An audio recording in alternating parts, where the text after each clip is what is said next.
बात करने के लिए लॉगिन करें www.astrotak.com। अब ये जानते हैं कि गुप्त नवरात्रि में जो मां दुर्गा की पूजा करेंगे वो करेंगे कैसे। हम आपको दोनों विधियां बताते हैं, तंत्र की विधि भी और सामान्य विधि भी। देखिए, मां की जो पूजा विधि होगी, आप उसके लिए 9 दिन के लिए कलश की स्थापना कर सकते हैं। इसमें भी बिल्कुल वैसे ही कलश की स्थापना कर सकते हैं जैसे सामान्य नवरात्रि में करते हैं। तो 9 दिनों के लिए कलश की स्थापना की जा सकती है। और अगर आपने कलश की स्थापना की है तो दोनों समय मंत्र का जप करिए, दोनों समय चालीसा पढ़िए या दुर्गा सप्तशती का पाठ करिए, आपके लिए बहुत अच्छा होगा। यानी कलश की स्थापना करेंगे तो घी का एक दीपक अखंड रूप से जलता रहेगा, दोनों समय पूजा उपासना की जाएगी और दोनों ही समय मां दुर्गा की आरती भी की जाएगी। इस बात का ध्यान रखिएगा। मां की जब आप दोनों समय पूजा करेंगे तो दोनों समय माता को भोग भी लगाएंगे। सबसे सरल और उत्तम भोग होगा कि आप उनको लौंग और बताशा अर्पित करें, यह काफी ज्यादा शुभ रहेगा।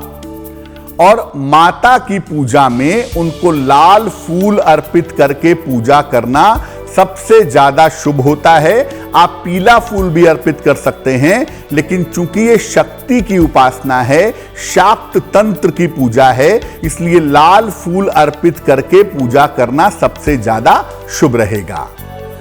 मां दुर्गा की पूजा में आक, मदार, दूब और तुलसी का प्रयोग नहीं किया जाएगा। इस बात का ध्यान रखिएगा।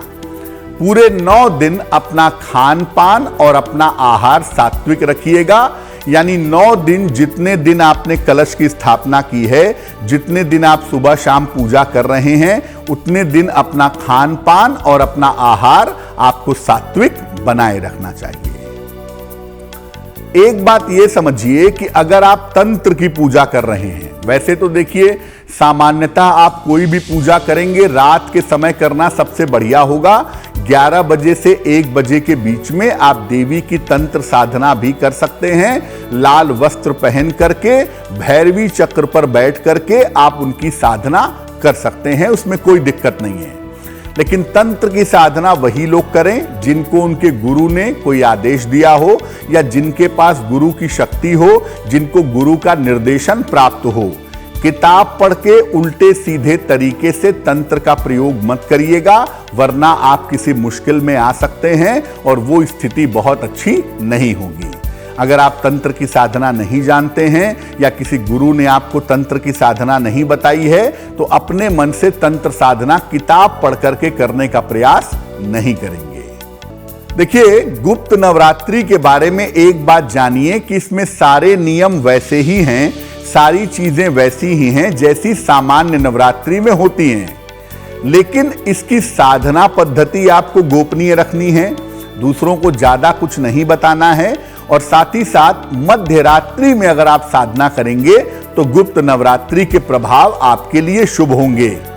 और अगर आपको आपके गुरु ने गाइड किया है तो जो शाक्त तंत्र की उपासना है, जो शक्ति तंत्र की उपासना है, वो आप बिल्कुल गुप्त नवरात्रि में कर सकते हैं। चाहे वो 10 महाविद्या की उपासना हो, चाहे देवी राजराजेश्वरी की उपासना हो, चाहे मां काली की उपासना हो, 10 महाविद्या की उपासना करने के लिए भी गुप्त नवरात्रि का समय बड़ा अनुकूल होता है।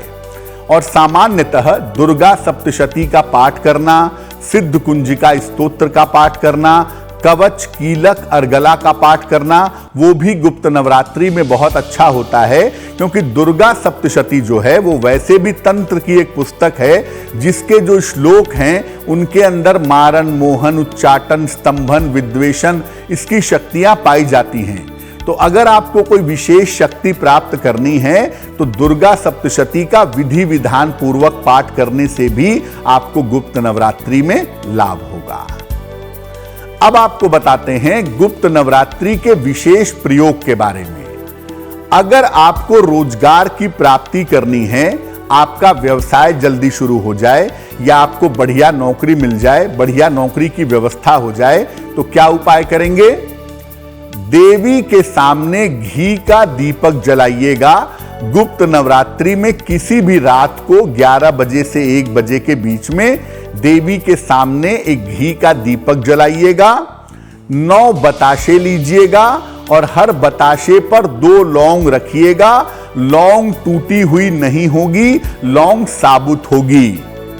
अब सारे बताशे एक एक करके देवी के चरणों में अर्पित करिए और हर बताशे के साथ कहिए ओम दुंग दुर्गाय नमः, ओम दुंग दुर्गाय नमः।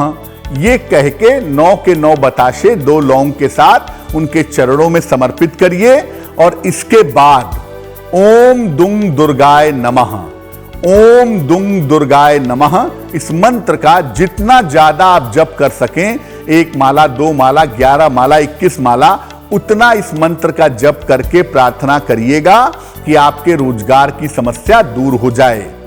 और ये प्रयोग आप नवरात्रि में किसी भी रात को कर सकते हैं। नवरात्रि में किसी भी रात को यह प्रयोग करना आपके लिए शुभ होगा। गुप्त नवरात्रि में अगर एक रात को भी आप ये प्रयोग कर लेते हैं तो आपके रोजगार से जुड़ी हुई, आपके करियर से जुड़ी हुई बाधाएं निश्चित रूप से समाप्त होंगी। दूसरा प्रयोग बताते हैं शीघ्र विवाह का प्रयोग। अगर आपका विवाह नहीं हो पा रहा है, खासतौर से आप महिला हैं और विवाह होने में दिक्कत आ रही है, तो क्या करेंगे? देवी के सामने रोज एक घी का दीपक जलाइए। रोज आपको रात के समय में देवी के सामने घी का दीपक जलाना है। अगर अखंड दीपक जल रहा है तो फिर अलग से दीपक जलाने की जरूरत नहीं है।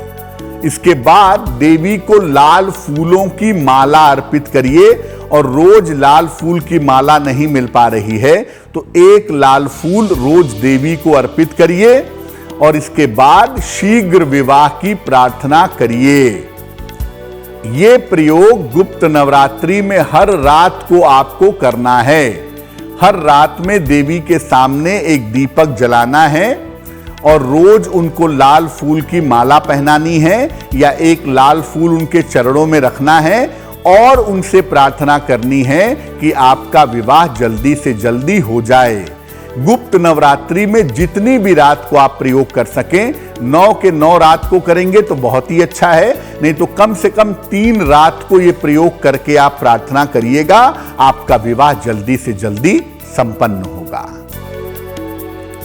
देखिए, आपको एक और विशेष प्रयोग बताते हैं गुप्त नवरात्रि में। अगर आपको अपनी कोई विशेष मनोकामना पूरी करनी है तो आप अपनी उम्र के बराबर लौंग ले लें या 108 लौंग ले लें और लाल धागे में इसको बांध करके इसकी एक माला बना लें। ये माला अगर आप महिला हैं तो मां के गले में पहना दें और अगर आप पुरुष हैं तो माता के चरणों में रख दें और किसी एक मनोकामना को पूर्ण करने के लिए प्रार्थना करें। ये काम अगर आप गुप्त नवरात्रि में कर देते हैं तो अगले 6 महीने के अंदर जो आपकी विशेष मनोकामना है वो पूरी होगी।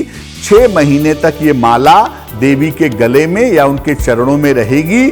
6 महीने बाद जब आपकी मनोकामना 6 महीने में पूरी हो जाती है तो इस माला को निकाल करके जल में प्रवाहित कर दीजिएगा।